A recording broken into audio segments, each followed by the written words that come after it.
دوستان سلام، به کانال پارادوکسیلین خوش اومدید. محمد رضا شجریان، خسرو آواز ایران. امروز میخوایم مجموعه خاطراتی از استاد محمد رضا شجریان رو از قول خودشون براتون تعریف کنیم. جزئیاتی از زندگی شجریان که شاید تا به حال نشنیده باشید. اسم این ویدیو خاطرات محمد رضا شجریان، خسرو آواز ایران. استاد شجریان از زبان خودشان. جد من و 42 هکتار زمین. جد من یعنی پدر بزرگ اهل طبس بود. علت کوچه او را به مشهد که به اتفاق برادرش صورت گرفت نمیدانم. همینقدر میدانم که 42,000 هکتار زمین از خود برای 3 پسرش باقی گذاشت. یکی از این 3 پسر پدر بزرگ من حاج علی اکبر بود که 2 پسر و 2 دختر داشت. وضع علی اکبر برادر بزرگ پدر بزرگ هر آنچه داشت از ملک و زمین و آب همه را وقف اولاد کرد. وقتی پدر بزرگ مرد، حاج علی اکبر عموی من 24 سال داشت. عمه سلطنت خانم 15 ساله بود. مرحوم پدرم حاج آقا مهدی 12 سال داشت و عمه جان زهرا سلطان 9 ساله بود.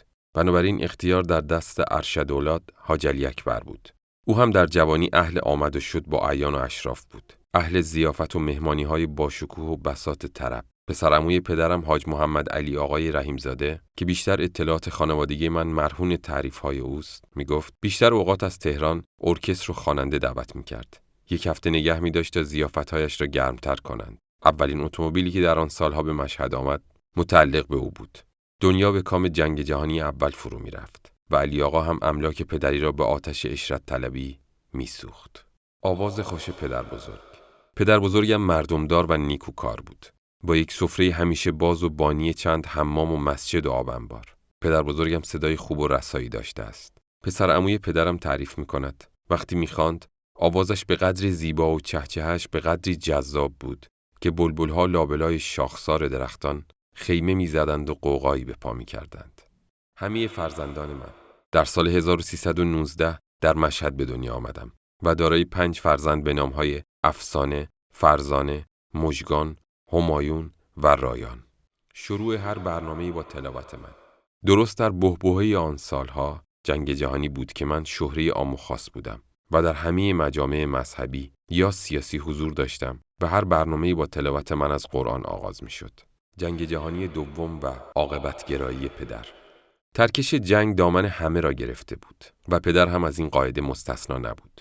اوضاع اقتصادی مردم آشفته شد و کسب و کار هم رو به کسادی گذاشت. ناامنی بیداد می‌کرد و فقر و گرسنگی گریبانگیر همه شد. خیاطی پدر هم در آن هرج و مرج و ناامنی و فقر ناشی از جنگ در امان نماند و دزدی شبانه هرچه بود و نبود همه را به تاراج برد و دست پدر از زمین و آسمان کوتاه شد.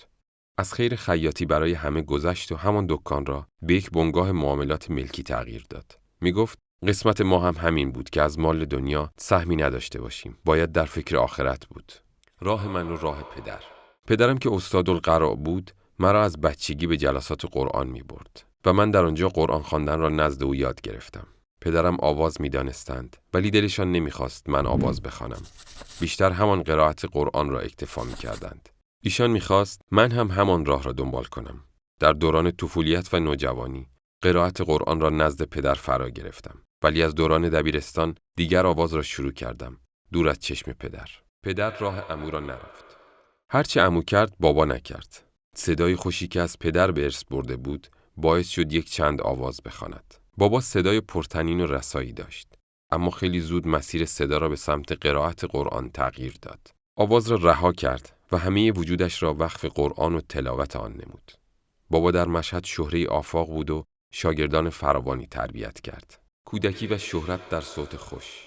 در 12 سالگی همه مشهد مرا به صوت خوش می شناخت. توفیق شنیدن برنامه گلها و ساز تنها. ما در خانه رادیو نداشتیم چون حرام بود و من به ندرت به رادیو دسترسی داشتم، مگر گاهی که در خانه اقوام و دوستان به رادیو گوش می دادم.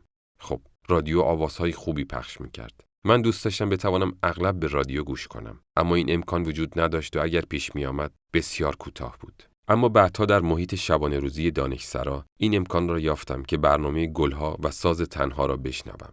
شنیدن این 2 برنامه موجب شد که من به تمرین آواز هم بپردازم. البته بعدها دبیر موسیقی ما آقای جوان که یادش بخیر راهنمای بسیار خوبی برای من بود.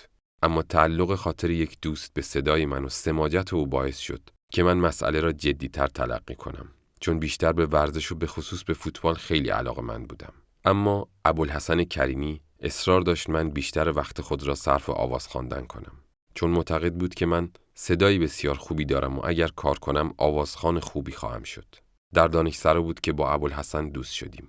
خودش هم صدای خوبی داشت و معمولاً در محیط خوابگاه در وقت استراحت برای بچه‌ها آواز می‌خواند و از من هم می‌خواست که آواز بخوانم. من معمولاً تفریح می‌رفتم، اما او اصرار می‌کرد.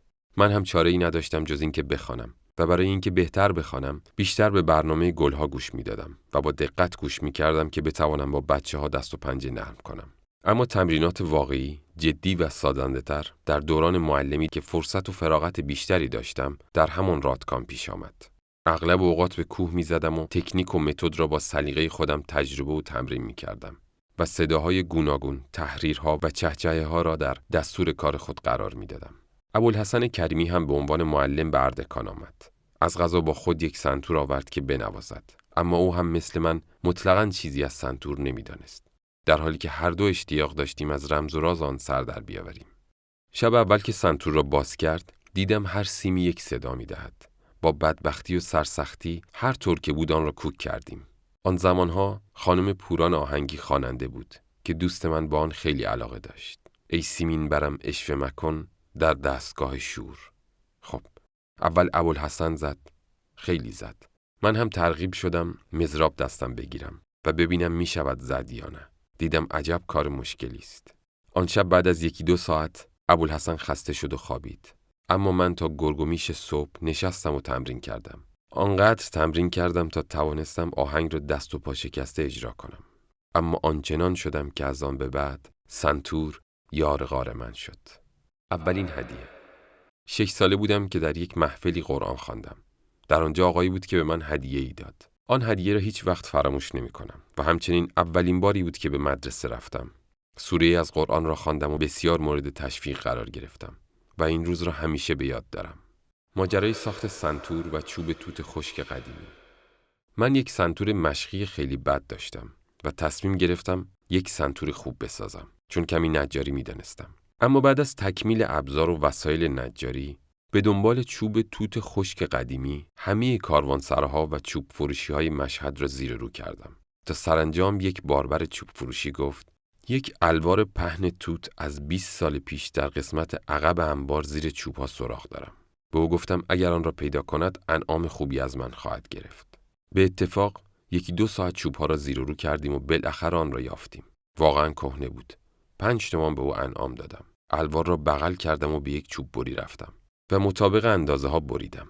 حالا باید فکری به حال گوشی ها می کردم، چون در آن روزگار در مشهد کسی گوشی سنتور نمی فروخت. لاجرم مجبور شدم 100 عدد میخ نمره 6 بخرم و آنها را با سوهان دستی درست کنم.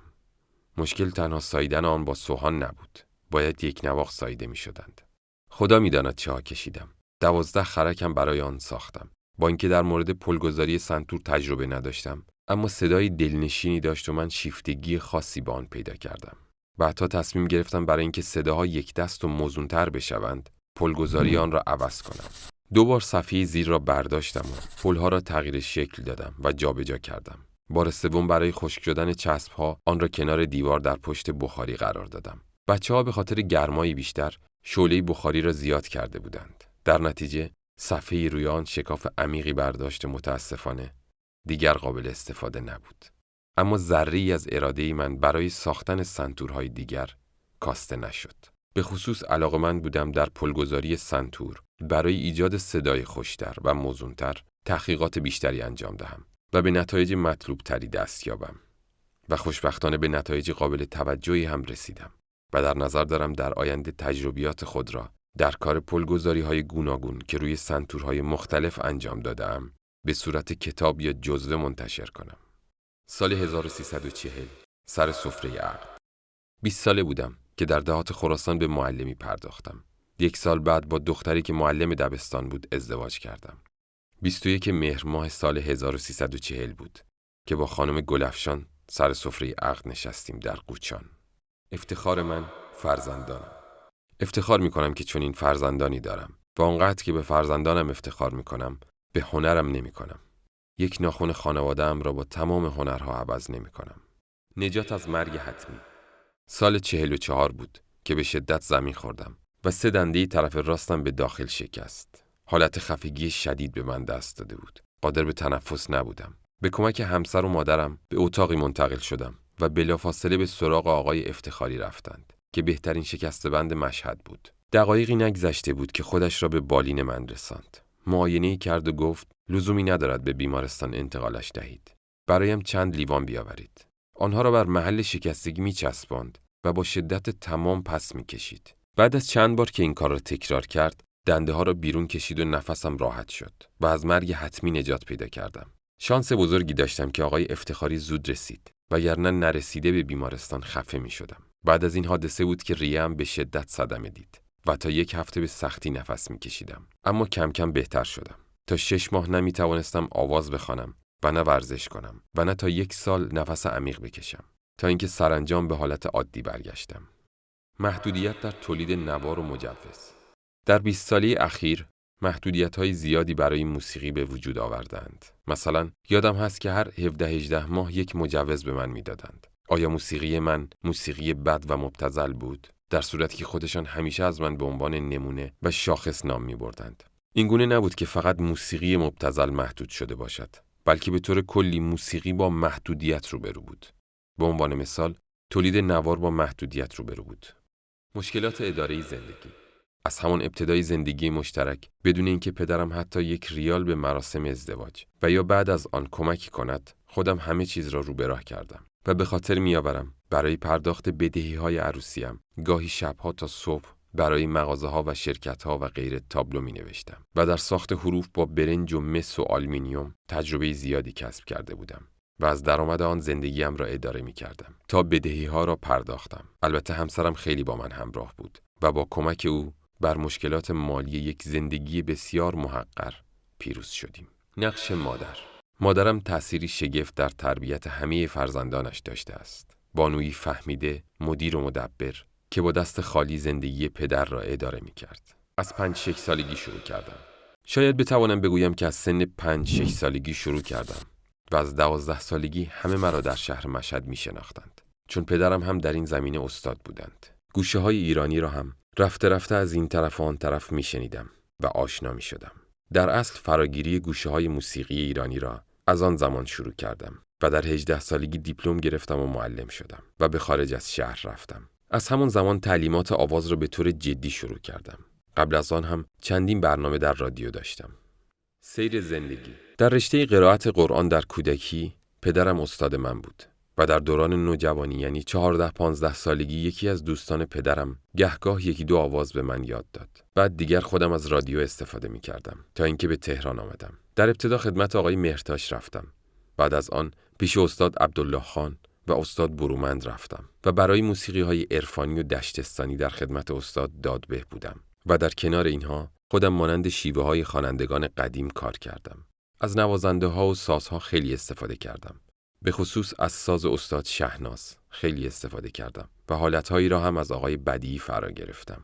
بیشتر به شیوه استادانی چون بنان، زلی، اقبال سلطان، تاج اصفهانی و سید حسین طاهرزاده کار کردم. یک مقدار هم روی آوازهای قمر کار کردم. اینها شیوه‌هایی بودند که در کار آواز استفاده کردم. البته برای یادگیری به طور حضوری خدمت این اساتید نبودم، بلکه از روی نوارهایشان آموختم. انجمن پیروان قرآن. از 12 تا 18 سالگی عضو انجمن پیروان قرآن بودم که با کوشش حاج علی اصغر عابدزاده تأسیس شده بود. مردی نیک که خیرخواه مردم بود و باورهای مذهبی عمیق داشت و بناهای 12 گانه‌ای به نام ائمه ساخته بود. در این بناها که از مهدیه آغاز و به علویه ختم می‌شد، شاگردان زیادی در دوره دبستان تحصیل می‌کردند و به فراگیری خواندن و نوشتن درس‌های دبستان و به خصوص دروس اسلامی می‌پرداختند. این مدارس غیر دولتی بودند. در حالی که من در مدارس دولتی درس می‌خواندم، اما به خاطر شهرت و تواناییم در تلاوت قرآن از نگاه آنان تافته جدا بافته‌ای بودم، به گونه‌ای که مرا چشم و چراغ آنجا می‌دانستند. خواندن اذان ظهر و غروب که از بلندگوهای مهدیه پخش می‌شد با من بود. به علاوه مناجات‌های سحری ماه‌های رمضان را نیز به عهده داشتم که از طریق بلندگوهای گوشخراش مهدیه آرامش و آسایش اهل محل را سلب می‌کردم. راهم را خودم برگزیدم. مشوق اصلیم البته در رشته قرائت قرآن پدرم بودند که بزرگترین مشوق من بودند و همیشه به خصوص در جلساتی که تدریس می‌کردند در کنار ایشان بودم. بعدها هم که بزرگتر شدم در دبیرستان دوستان و اطرافیان خیلی تشویقم می‌کردند. به صدای من علاقه‌مند بودند و اصرار داشتند که به رادیو بروم و بخوانم. البته در این مسیر بیشتر کشش درونیم مؤثر بود تا تشویق دیگران. اما تشویق‌ها بی تأثیر هم نبود. ولی راهم را خودم انتخاب کردم. پدرم اصلاً علاقه‌مند نبود که من به دنبال موسیقی بروم و به شدت مخالف موسیقی بود و آن را حرام می‌دانست. ورود به تهران و امتحان شورای موسیقی رادیو. سال 45 بود که دوستم ابوالحسن کریمی اصرار کرد که برای شرکت در امتحان شورای موسیقی رادیو به تهران برویم. فردای آن روز به اتفاق به تهران آمدیم و به محض ورود میدان ارگ را نشانه گرفتیم. مسئول اتاقک نگهبانی نه تنها ما را تحویل نگرفت و پاسخی نداد، بلکه عملاً ما را رد کرد. روز بعد ابوالحسن گفت برویم. امروز ترفندی خواهم زد. من رغبت چندانی نشان ندادم، اما ابوالحسن اصرار کرد. خوشبختانه مأمور اتاقک نگهبانی و اطلاعات به اون نزدیک شد و در گوش او چیزهایی گفت و بلافاصله دیدم که بلند شد و به ما گفت بروید داخل. از حیاط گذشتیم. پله‌ها را بالا رفتیم. اداره موسیقی را هم پیدا کردیم. اما حدود نیم ساعت ما را مثل توپ پینگ پونگ به در و دیوار زدند، بی آنکه پاسخی بدهند. من خسته شدم. محیط آنجا را با فضای روحی خودم بیگانه یافتم. به ابوالحسن گفتم از خیر این رادیو بگذر برویم. اما او گفت شجر، چرا نباید صدای تو از رادیو ایران پخش شود؟ کمی تحمل داشته باش و صبوری کن. بگذار به عهده من.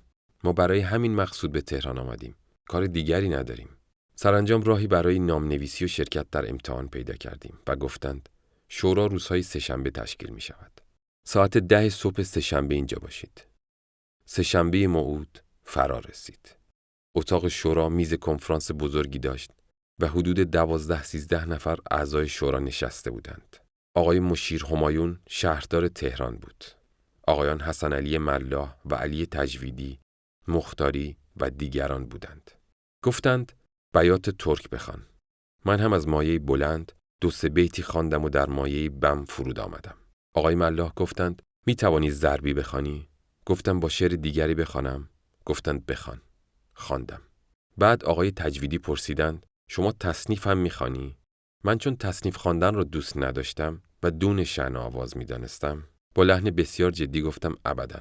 امتحان تمام شد و بیرون آمدم. دوستم که پشت در ایستاده بود گفت بارکالله شجر، محشر کردی. ممکن نیست تو را قبول نکنند. از دفتر پرسیدم که کی جواب امتحان را خواهند داد. گفتند معلوم نیست. شما 2 هفته دیگر مراجعه کنید. شاید جواب بدهند. ما هم برای 1 هفته به تهران آمده بودیم و بودجه کافی نداشتیم. به ابوالحسن گفتم اینها جواب بده نیستند، بیا برگردیم. اگر می‌خواستند در همان موقع قبولی مرا اعلام می‌کردند. از این گذشته آقای تجویدی هم که حتما از جواب منفی قاطع من در مورد خواندن تصنیف خوشش نیامد. در هر حال من خوشبین نیستم. در مشهد هم کلی کار دارم. سفارش تابلوهای برنجی و کارهای دیگر. باید برگردم و به کارهایم برسم. گفت ای بابا، تو از روز اول از تهران خوشت نیامد. اما جای تو همینجاست. مشهد که جایی نیست. ابوالحسن این را خوب فهمیده بود. برای اینکه مرا به ماندن متقاعد کند گفت من از فردا راه میافتم و از مغازه‌های تهران برای تعدادی سفارش میگیرم که همینجا کار کنی و هزینه اقامتت را تأمین کنی. در عالم دوستی موجود غریبی بود. گفتم شاید نتوانستی سفارش بگیری.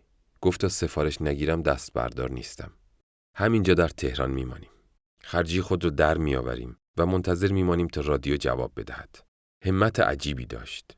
بعد از چند روز پیاده روی در خیابان‌های تهران و تحمل خستگی و گرمای تابستان، سرانجام تعدادی سفارش برایم گرفت که به جای حروف برنجی با پلاستیک و تلق بسازم و به این ترتیب توانستیم 1 ماه خودمان را در تهران اداره کنیم. بعد از 1 ماه رفتیم که جواب قطعی بگیریم. گفتند فعلا رادیو بودجه ندارد که خواننده استخدام کند. ابوالحسن گفت کسی از شما حقوق نخواست. ایشان می‌خواهد افتخاری بخواند. اصلا شما درباره خوب و بد صدای ایشان نظری ابراز نکرده اید که ما تکلیف خود را بدانیم. کارمند دفتر گفت به من ربطی ندارد. من که شورا نیستم. گفتم ابوالحسن اینقدر جوش نزن. بیا برویم. دنیا که به آخر نرسیده. فعلا بچه‌هایمان در مشهد منتظرند. بیا برگردیم. سال دیگر میاییم. علت ورود به دانشسرای مقدماتی. پدر دنیا را رها کرد و به همین دلیل در کسب و کار موفقیتی حاصل نکرد. چون همه وقت خود را صرف نماز و مسجد و جلسات قرآن می‌کرد. از من هم یک مؤمن تمام عیار ساخته بود و علاقه هم به تحصیلات من نشان نمیداد. اوضاع اقتصادی او هم که پریشان بود و قادر به تأمین مخارج تحصیل من نمیشد. بنابراین علیرغم میلم مرا که رشته طبیعی می‌خواندم به دانشسرای مقدماتی فرستاد تا از امتیاز ماهیانه 750 ریالی آن به عنوان کمک هزینه تحصیلی برخوردار باشم. سیاوش بیتکانی. پدرم اگر متوجه میشد که رشته موسیقی را دنبال میکنم، هزار مشکل برایم ایجاد میکرد. به همین خاطر دور از چشم او موسیقی را ادامه دادم و برای اینکه متوجه نشود، با نام مستعار سیاوش بیتکانی به فعالیت پرداختم. خوشبختانه به خاطر تربیت خانوادگی راهم را درست رفتم و نتیجهش برایم بسیار خوب بود و خیلی هم راضی هستم. چرا مشهورم؟ اکثر مردم کار یک گروه موسیقی را با خواننده آن میشناسند. به این علت موسیقی من بیشتر مورد توجه قرار گرفته است. ولی علت شهرت یا محبوبیت من این نیست. در حقیقت تنها این عامل در آن مؤثر نبوده است. شرایط و ویژگی‌های دیگری هم داشتم که یکی از آنها فرم کار بوده است که نمیتوان آن را منکر شد. ولی ویژگی دیگری هم بوده که باعث شهرت من شده است و این شهرت باعث شده تا نوع کارم بیشتر مورد توجه قرار گیرد و شیوه نگرشم به موسیقی مورد توجه قرار گیرد. میخواهم کارم بهترین باشد. من از روزی که کار هنریم را شروع کردم، تمامی سعی و همتم صرف این شد که کاری تازه و غیر تکراری ارائه کنم. از همان زمانی که در رادیو و تلویزیون بودیم تا امروز که گروه 4 نفره را تشکیل دادیم، ذره‌ای از این هدف دور نشدم. همیشه سعی کردم حرف دل مردم را در صدایم انعکاس دهم و با این شرایط روحی اجتماعی مردم و جامعه همسو باشم. البته من نمیگویم که در موسیقی قصد اختراعی را دارم که به ذهن و فکر کسی نرسیده است و کاری که من کردم یا در آینده خواهم کرد برای اولین بار در موسیقی ایران اتفاق می‌افتد. من نه به دنبال چنین چیزی بودم و نه به دنبال آن هستم. من سعی می‌کنم آنچه از گذشتگان فرا گرفته‌ام را در ظرف زمانی امروز بریزم و با سلایق جامعه همسو کنم. اما در این 35 سالی که کار کردم، یک چیز مد نظرم بود و آن اینکه همواره بهترین کار را ارائه دهم. این بهترین در سنین و شرایط مختلف هر کدام شکل و هویت خاص خودش را پیدا کرد. من سعی می‌کنم هر بار کاری تازه عرضه کنم. رفتم تا به موسیقی برسم. از بچگی دنبال موسیقی بودم و علاقه شدیدی به آن داشتم و صدای خوب را دنبال می‌کردم و بعد راههایی را رفتم و به دنبالش بودم تا بتوانم به موسیقی برسم و بتوانم خوب بخوانم و خوب اجرا کنم و این استعدادی است که در وجود من بود. از وقتی هم که موسیقی را به صورت حرفه‌ای دنبال کردم، تمام وقت مرا گرفت و همین نکته باعث شد که موسیقی حرفه‌ام بشود. ولی هیچگاه به موسیقی به عنوان یک حرفه تجاری نگاه نکردم و نمی‌کنم. چون اگر می‌خواستم این کار را بکنم، همان 4-5 سال اول بارم را بسته و رفته بودم دنبال کارم. من به دنبال کیفیت موسیقی و خود موسیقی بودم. ضبط انحصاری تصانیف قدیمی. در تهران همکاریم را با رادیو با برنامه گلها شروع کردم. این آغاز فراگیری موسیقی نزد اساتید، استاد مهرتاش و استاد احمد عبادی بود. البته با استاد عبادی خیلی دوست شده بودم و مرتبا نزد ایشان در منزلشان به طور خصوصی موسیقی را فرا می گرفتم. بعدها با آقایان قوامی، برومند و فرهاد آشنا شدم و ردیف‌ها را پیش ایشان یاد گرفتم و همچنین تصانیف قدیمی را پیش آقای قوامی کار کردم و تنها کسی هستم که تصانیف قدیمی را ضبط کردم. من پیگیر فراگیری‌های ردیف‌ها و تصنیف‌های کلاسیک ایرانی بودم و هر استادی که بود خودم نزدش می‌رفتم. به این ترتیب از این طرف در رادیو و از طرف دیگر در تلویزیون، در برنامه گلها و هر برنامه دیگری که فکر می‌کردم که شایستگی این را دارد که من در آنجا برنامه داشته باشم، همکاری می‌کردم. همه کارهای من این روزها بر روی شیوه‌ها و تکنیک‌های آوازی کار می‌کنم و نیز ردیف‌ها و شناخت ردیف‌ها بخش اصلی کار فعلی من است. تنظیم و ارائه همین موضوع به وقت و دقت زیادی نیاز دارد. همانطور که گفتید در کنار اینها از من کنسرت می‌خواهند. باید آموزش بدهم که هر کدام وقت زیادی را طلب می‌کند. برای مثال انجام یک کنسرت حداقل به 3 تا 6 ماه کار و تمرین نیاز دارد. از انتخاب شعر و آهنگ گرفته تا آمادگی روحی و حسی و تمرین‌های لازم که به روی صحنه با مشکلی مواجه نشویم. بعد هم مشکلات ضبط و استودیو رفتن را داریم. همانطور که گفتم این مسائل یکی دوتا نیست. مثلا روی سازسازی هم تحقیق میکنم. ولی وقتی میبینم که کارهای دیگرم متوقف میشود، آن را نیمه کار رها میکنم. اگر من هنرمندی بودم که تنها وظیفم انجام کنسرت بود، تکلیفم روشن بود. هر سال یک کاری آماده و اجرا میکردم. این کار بسیار راحت است. اما به شرطی که من مشکلات تحقیق، تدوین، ردیف و این قبیل موارد را نداشته باشم. به هر حال من این ضعف‌ها و کمبودها را در موسیقی خودمان می‌بینم و احساس می‌کنم که باید روی آنها کار کرد. ولی دست تنها نمی‌توان به نتیجه رسید. محیط مناسب نبوغ یا استعداد مثل هسته‌ای می‌ماند که باید در یک محیط مناسبی قرار بگیرد و پرورش پیدا کند، وگرنه از بین می‌رود. من این محیط‌ها را خودم پیدا می‌کردم. هیچ کس یک قدم هم برای من بر نداشت که استعداد من رشد کند. امکانات خیلی مؤثر است. اگر من می توانستم در موسیقی تحصیل کنم و عمر من اینقدر در کارهای خارج از حوزه موسیقی و حاشیه‌ای تلف نشده بود، محتوای بیشتری در من جمع شده بود. ولی الان فقط آوازخوانی هستم که این راه را لاک پشتی آمدم. من یا کاری نمی کنم یا سعی می کنم بهترین باشد و کسی نتواند به آن ایراد بگیرد. پدر، راحت را خوب رفتی. موقعی که من به تهران آمدم، پدر فهمید که من برای آواز دارم به تهران میایم. ولی هنوز هم پدر نمیدانست که من در رادیو میخوانم. آن روز پدرم خیلی گریه کرد. من خیلی غصه خوردم وقتی که پدرم گریه میکرد. موقعی که سوار قطار بودم، پدرم ناراحت بود که من دارم به تهران میروم، چون ایشان من را خیلی دوست داشت و بسیار ناراحت بود. ولی بالاخره میبایست میآمدم تهران، چون مشهد برای من جایی نبود که. بعدها که پدر فهمید، از یک نفر شنیده بود که من راهم را درست میروم. 1 سال هم با آقای عبادی آمدم مشهد. پدر آمدند آقای عبادی را دیدند. گفت: ها بابا، بالاخره راحت را درست رفتی. شیرت پاک بوده که راحت را درست رفتی. و باز خوشحالم که با این فرد آشنایی و شنیدم که راحت را خوب رفتی. ولی خودش موسیقی گوش نمی کرد. میخواهند پدری کنم. توقعات از من بسیار زیاد است. از من انتظار می رود که تولید هنری در عالی ترین سطح داشته باشم. شاگرد تربیت کنم، مرتباً کنسرت برگزار کنم و در موسیقی ایرانی پدری هم بکنم. واقعاً از عهده یک نفر بر نمی آید. در حالی که من به پایگاه پدری موسیقی نرسیدم. وانگهی شجریان هم مثل دیگران در زندگی شخصی خصوصی وظایفی دارد. آوازی که بپسندم.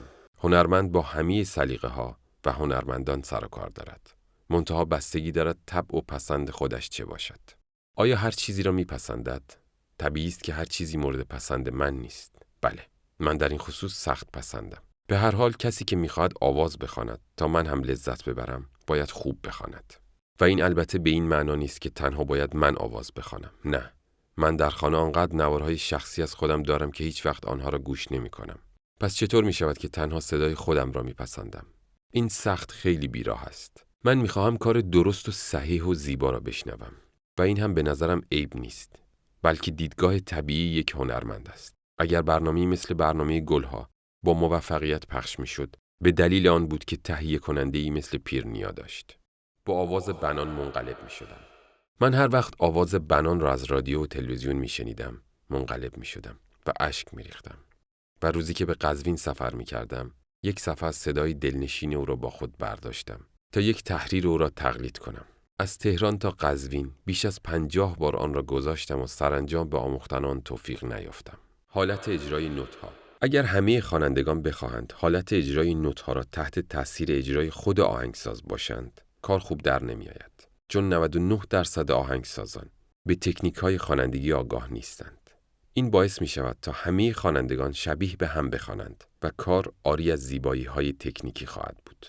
همایون هم اگرچه باید خود تحریر کند، همایون هم اگرچه خود باید تجربه کند، اما آنچه را که من و امثال من تجربه کرده ایم و به وی انتقال داده و می‌دهیم را باید آویزه گوش کند. به همین جهت چه همایون و چه هر خواننده‌ای که می‌خواهند پایبند اصالت و ماندگاری کارش باشند، لازم است این نکته را رعایت کنند و از لهجه‌هایی که در کار آواز است استفاده کنند. موسیقی و خواسته‌های متنوع مردم. یک سری نخبگان هنری با هنر می‌خواهند مردم را تربیت بکنند. می‌خواهند راهی به مردم نشان بدهند. مردمی هم هستند که می‌خواهند با این هنر تفریح کنند و لذت ببرند. می‌خواهند موسیقی را گوش کنند که به این کار بیاید. یعنی مردم خواسته‌های متنوع دارند. هر کس در هر لحظه خواسته‌ای دارد. بحث این است که آیا موسیقی باید به شرایط روحی من خدمت کند یا من باید خود را در قالب اهداف موسیقی درآورم. موسیقی کلاس درس من است یا در واقع موسیقی در خدمت من است. این اختلاف در غرب هم بوده است. میگویند موسیقی از ید کلیسا به این معنا در آمده است. موسیقی کلیسایی در موضع تربیت و هدایت مردم بود. بنابراین چارچوب احکام دینی دوروبر موسیقی دوره مدرن اساساً ویژگیش این است که بیان احساسات فردی هنرمند است و این امکان را هم فراهم می‌کند که مخاطب هم یک مخاطب فرد باشد. در این موسیقی که برای تربیت است، هنرمند در چارچوب تبلیغ یک ارزش متعالی موسیقی تولید می‌کند و مخاطب هم باید خودش را از موضع مخاطب فردی بیرون آورده و در موضع یک سالک درآید که می‌خواهد سلوکی را انجام بدهد. حالا چه سلوک عقلی، چه سلوک دینی، چه سلوک معنوی و همه اشکال آن. اما موسیقی مدرن میگوید هم هنرمند احساسات روحی متنوع خودش را طرح می‌کند و هم شنونده این امکان را پیدا می‌کند که به عنوان یک فرد با احساسات فردی خودش از موسیقی بهره ببرد. نقش پدر و نقش مهمتر مادر. پدر من تا زمانی که مشوق کار من بود خیلی مؤثر بود. اما در کیفیت کار من پدرم نقشی نداشته است. انضباط و سختگیری او در من مؤثر بوده است. اما اگر از این جهت نگاه کنید، مادرم اثر بیشتری در من داشته است.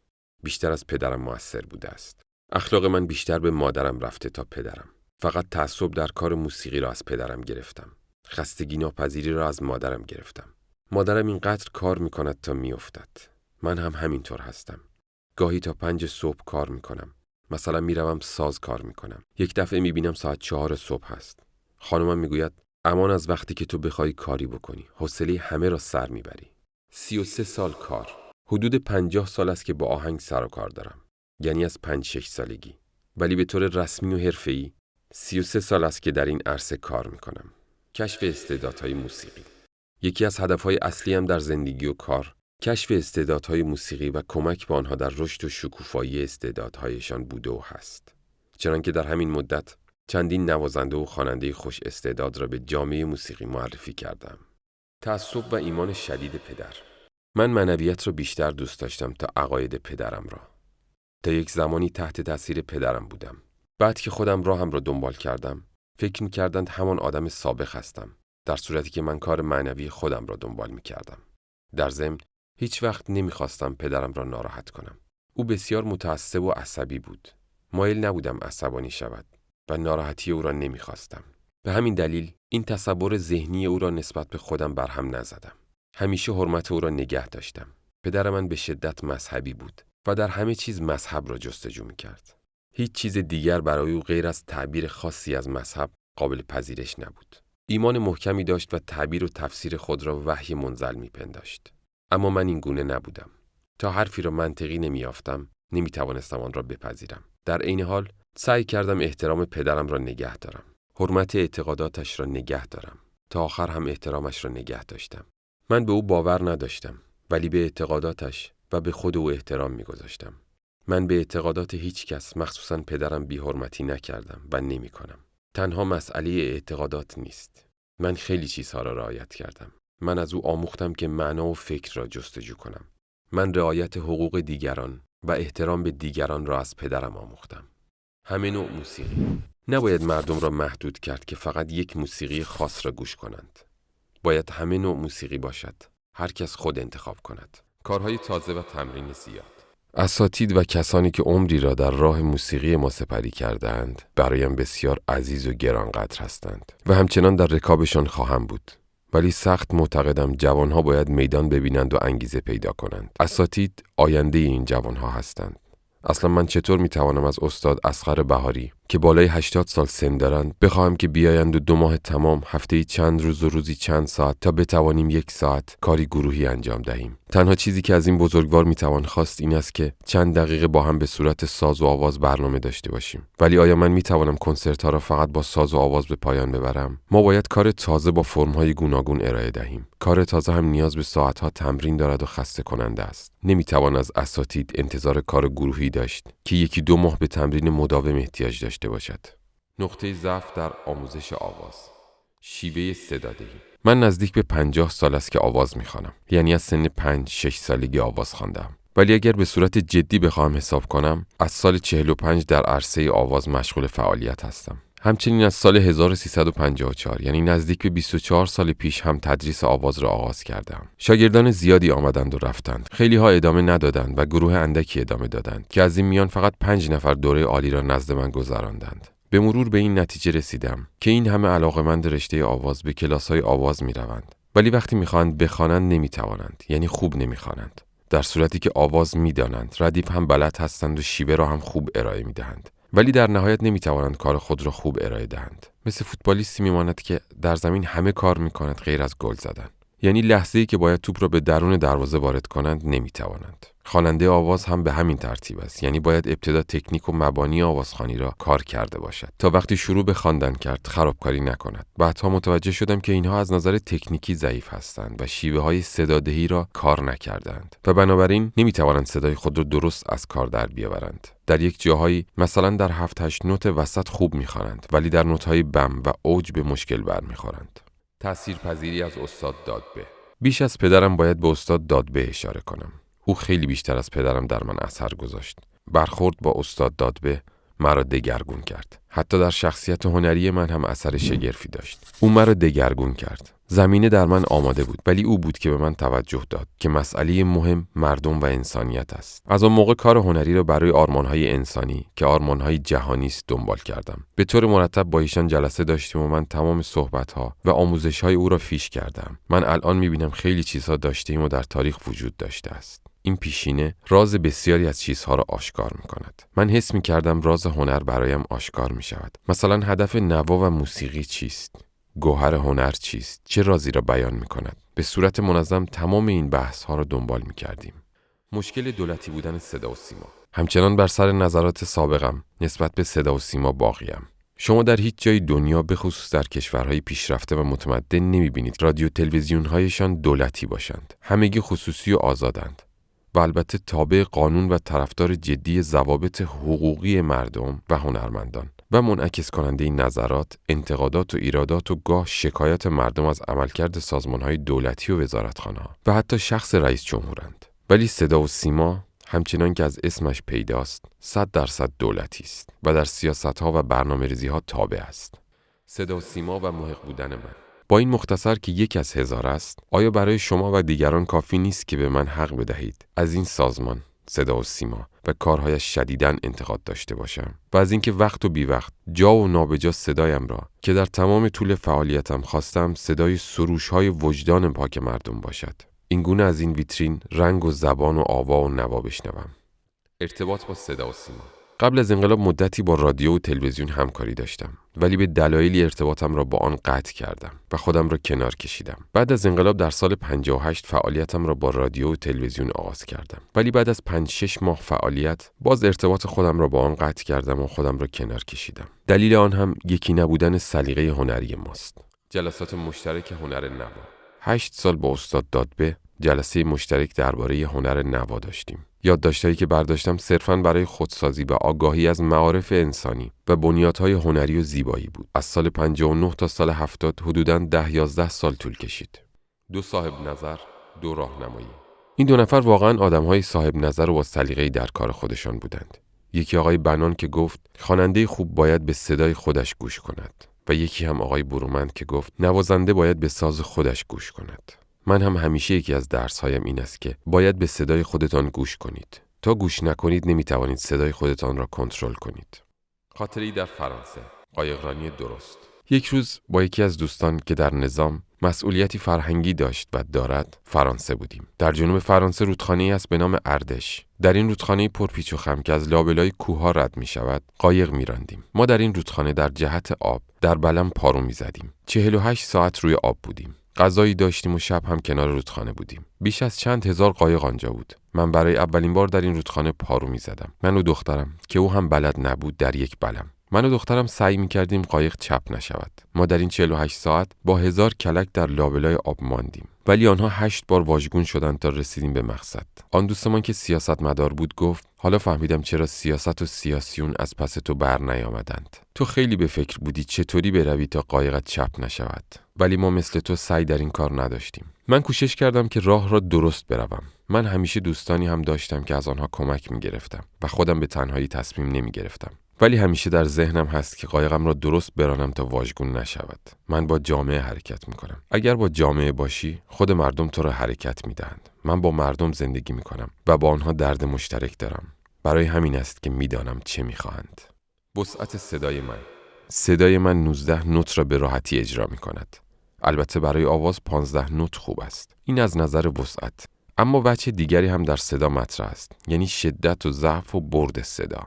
مشکل صدا و سیما. در این چند ساله که در صدا و سیما 5 کانال به وجود آمد و 24 ساعت به طور مداوم کار می‌کنند و می‌خواهد دائم موسیقی پخش کند و آنقدر هنرمند در اختیار ندارد که موسیقی خوب تهیه کند. بیشتر موسیقی که تهیه و عرضه می‌کند خالی از ارزش و خیلی‌هایش هم بی ربط است. در قبل از انقلاب هم همین طور بود، ولی در آن زمان یکی دو برنامه بود به نام‌های گل‌ها و گل‌های تازه و چند برنامه دیگر به طور رسمی جای خودش را داشت. در طی این 20 سال بعضی‌ها آمدند که یک کارهایی بکنند، ولی پس از چند هفته آن برنامه هم تعطیل شد. کاری که رادیو و تلویزیون با موسیقی ما می‌کند مثل کاری می‌ماند که یک بلور فروش برای اینکه بلورهایش نشکند انجام می‌دهد، بدین ترتیب که در لابلای آنها مقداری کاه و پوشال و کاغذ می‌گذارد. رادیو و تلویزیون ما هم از موسیقی این گونه استفاده می‌کند و در زمانهای اضافی و به درد نخور که چیزی ندارد برای مردم موسیقی پخش می‌کنند. تازه نمی‌دانند که چه چیزی می‌خواهند پخش کنند. این یکی از دلایل کنار کشیدن من از صدا و سیما بود و دلیل دیگر آن نشان ندادن شکل ساز میباشد.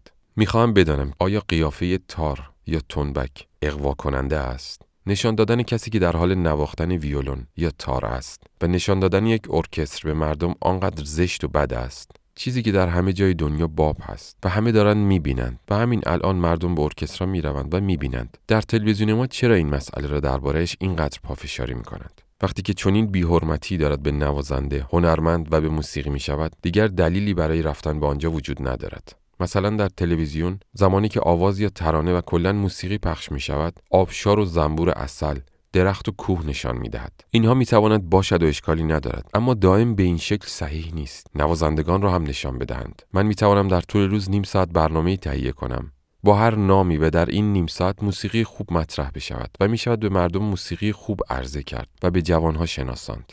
چه اوجی اگر بچه نمیگریست. فکر نمی کنم هیچ وقت به آن نهایت آن اوج پرواز احساسی رسیده باشم.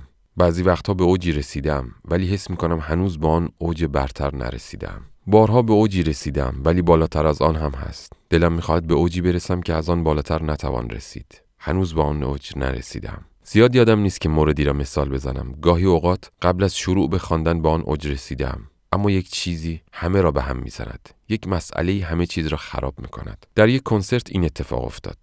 آنقدر این موج انسانی حاکم بود که قابل توصیف نیست. جای سوزن انداختن نبود. حتی پشت صحنه حدود 100 تا 150 نفر نشسته بودند. فقط روی صحنه برای ما جا بود. وقتی موسیقی شروع شد یک معنویتی در سالن بود که نگو. اینقدر مردم دلشان را به ما داده بودند و احساسشان به ما نزدیک بود که اصلاً حد و حدود نداشت.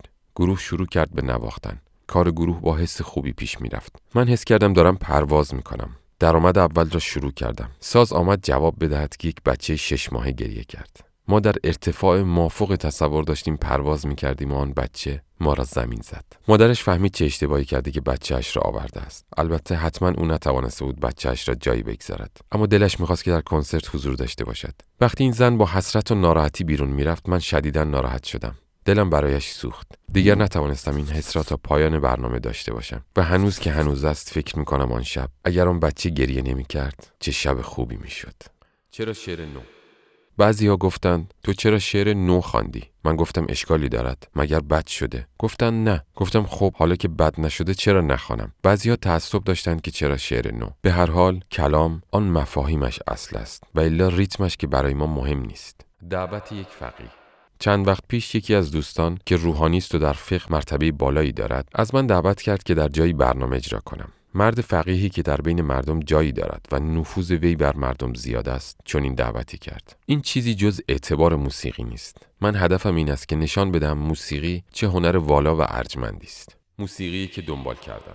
من یک راه از موسیقی را دنبال کردم. اما موسیقی ما فقط این نیست که شجریان، تمام موسیقی ایران را ارائه کرده. من فقط یک بخش از آن را سعی کردم خوب ارائه بدهم. مثلا موسیقی کودک و نوجوان کار من نیست. موسیقی که من دنبال کردم موسیقی کلاسیک است. موسیقی که با شعر کهن رابطه دارد. در موسیقی تخصص دارم که با آن فکر می‌کنم و مردم را به اندیشیدن وامی‌دارم. خروج از رادیو، تلویزیون و استقبال بیشتر مردم. از یک طرف طیف مخاطب کارهای من گسترده تر شد. از سال 55 به بعد مردمی تر شد. شروع هر برنامه‌ای با تلاوت من. از آن زمان که من از رادیو و تلویزیون بیرون آمدم، مردم از رژیم شاه دل خوشی نداشتند. در نتیجه از رادیو و تلویزیون هم ناراضی بودند. وقتی من اعتراض کردم، مردم خط مرا با بقیه جدا کردند. 1-2 سال قبل از این مرحله من آرام آرام پیش می آمدم. در سال 55 موج خاصی بلند شد. مجله ها و روزنامه ها نوشتند و سر و صدایی بلند شد. البته من نمیخواستم سر و صدا بلند شود و تا 8 ماه هم کسی خبر نداشت. از اواسط 56 همه فهمیدند. هر چیزی جای خودش را دارد. همه هنرها را دوست دارم چون زیباست و انسان زیبایی را دوست دارد.